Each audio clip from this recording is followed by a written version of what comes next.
One area to check when the fridge is not operating correctly or turning on is the fuse at the back of the fridge. This is located behind the vent cover on the outside. Take that off and you'll see the fuse.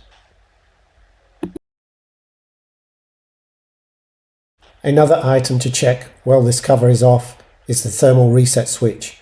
It's behind a metal cowling. It's very difficult to see as it's very small. I'll show a close-up of it so it's easier to see. It's just a small black button and you press this in. If it presses in, it means that it is tripped. Check that as well.